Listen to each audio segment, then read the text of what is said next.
Ayon po sa research, ang pagbabasa po ng Bible ay mayroon pong malaking epekto sa spiritual na buhay at sa atin pong kaugalian at maging man sa atin pong pag-iisip. Ito po ay nagsisilbing gabay sa araw-araw na buhay ng isang tao. Una po sa lahat, ito ay nagbibigay ng karunungan sa mga taong nagtitiwala sa Biblia.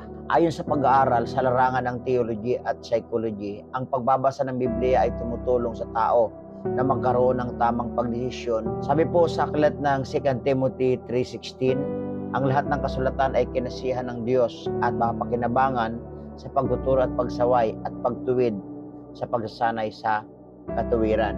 So kaya napakalaki po ng halaga. Hindi lang po sa research natin ito na patunayan na mahalaga po ang salita ng Panginoon, kundi even may personal testimony